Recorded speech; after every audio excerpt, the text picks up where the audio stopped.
Coucou! Aujourd'hui je vous retrouve avec Wilfried. Bonjour. Pour vous parler d'un sujet qui me tient particulièrement à cœur. Il s'agit d'un crime qui à mon sens est largement minoré dans notre société, et ce crime c'est le viol. Donc vous allez me dire, oh mais non c'est pas minoré, on en parle beaucoup dans notre société et tout, à la télévision, etc. Alors oui c'est vrai, mais à mon sens on ne parle que d'un certain type de viol. Un viol de type sensationnaliste, un viol un peu médiatique si vous voulez. Parce que franchement, quand on parle de viol, on pense directement à un viol commis de nuit, dans une ruelle sombre, à main armée par un inconnu. Et vous voyez, c'est un petit peu un viol fantasmé dans l'esprit des gens. Et c'est différent du viol réel. Et donc tout ça, c'est un petit peu révélateur de notre société, notamment vis-à-vis des femmes. Donc c'est pour tout ça que j'ai voulu faire cette vidéo, et aussi dans l'idée de casser les clichés autour du viol. Alors pas juste casser les clichés pour casser les clichés, hein, mais vraiment casser ces préjugés qui ont une incidence vraiment grave et concrète sur la vie des femmes au quotidien, et puis aussi sur le moral des victimes. Bon alors avant de commencer, je voudrais vraiment mettre les choses au clair. Là dans cette vidéo, je vais parler avant tout des femmes. Certes, il y a des hommes violés, je sais, mais il faut savoir que 91% des victimes de viol sont des femmes. Et d'ailleurs, même quand c'est des hommes qui sont violés, eh bien dans la majorité des cas, ce sont des hommes qui violent. D'ailleurs, j'ai lu des témoignages d'hommes violés qui disaient qu'ils avaient eu comme l'impression que leurs violeurs les avaient considérés comme des femmes. Et ça n'avait fait qu'amplifier à l'extrême leur malaise. Donc vous voyez que ça prouve un petit peu qu'il y a quelque chose dans la société qui est tendancieux. Comme si le viol c'était en quelque sorte une histoire de femme avant tout. Donc pour commencer, je voudrais vous parler de la définition du viol, parce qu'à mon sens elle pose problème. Il faut savoir qu'elle est en vigueur dans le code pénal seulement depuis 1980, donc vous voyez déjà que c'est très récent.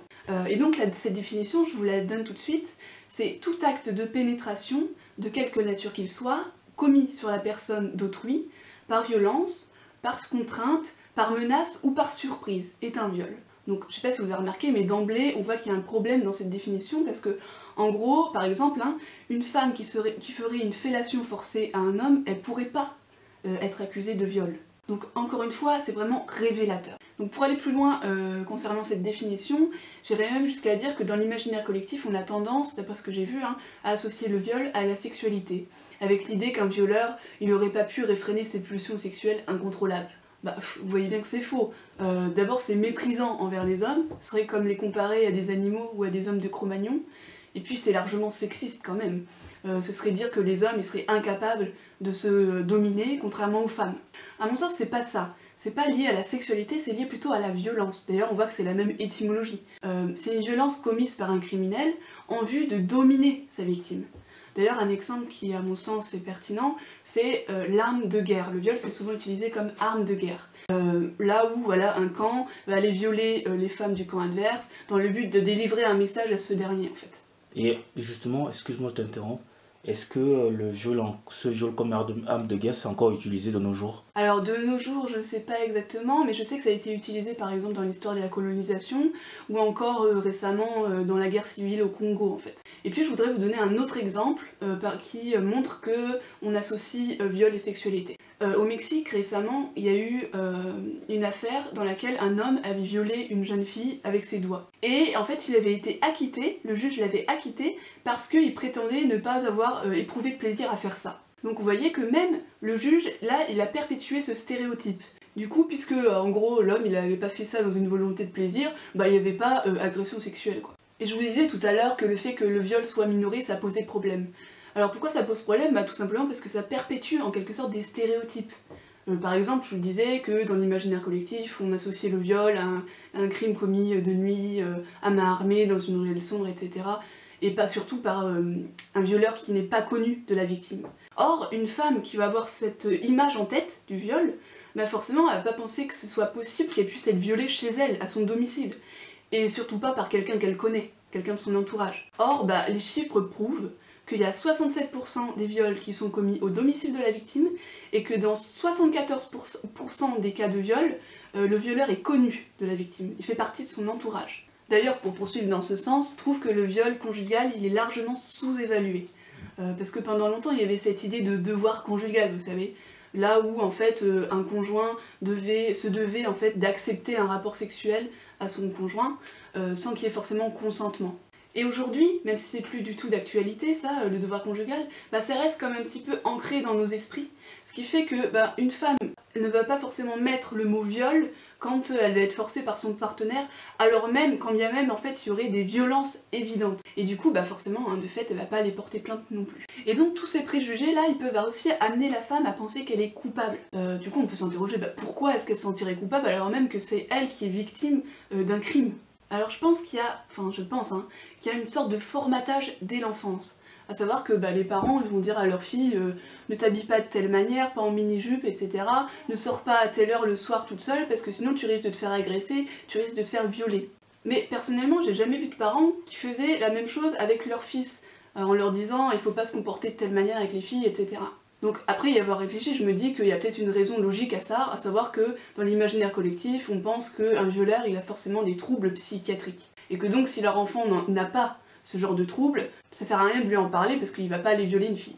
Or, les chiffres montrent qu'en fait, il y a 10% seulement des violeurs qui ont des troubles psychiatriques. Vous voyez que tout ça, ça perpétue en quelque sorte un système oppresseur vis-à-vis des femmes.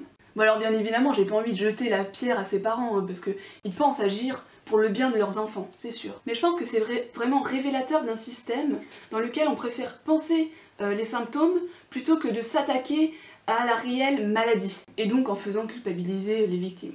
Pour vous expliquer un peu plus, j'aimerais vous faire un parallèle avec les États-Unis, ce qui se passe aux États-Unis, là où il y a un petit peu le même processus de culpabilisation.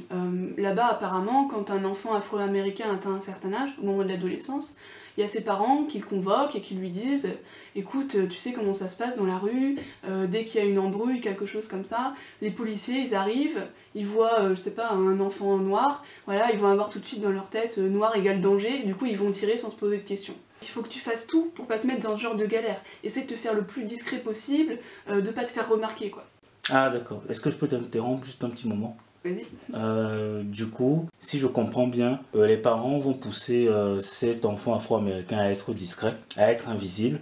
Ouais. Et en poussant cet enfant à être discret, invisible, du coup on le culpabilise en fait. On le culpabilise, on fait en sorte qu'il ne fasse pas société avec les autres. Et donc on assiste en fait à une sorte de ghettoisation dans les États-Unis d'Amérique. Voilà, une sorte de cloisonnement si tu veux. Et donc c'est la même chose que pour le viol finalement, parce que en rendant coupables les femmes, eh bien on perpétue un petit peu la problématique autour du viol, plutôt que de s'attaquer directement à l'éducation, ou de remettre même en question le système en place. Et donc tous ces préjugés, ils sont d'autant plus difficiles à déconstruire que, comme je vous le disais tout à l'heure, c'est un crime minoré.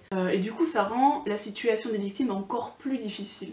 Parce que non seulement elles ont connu un traumatisme incommensurable, mais en plus il y a ce sentiment de culpabilité, et donc du coup elles vont pas du tout oser en parler autour d'elles ou même porter plainte.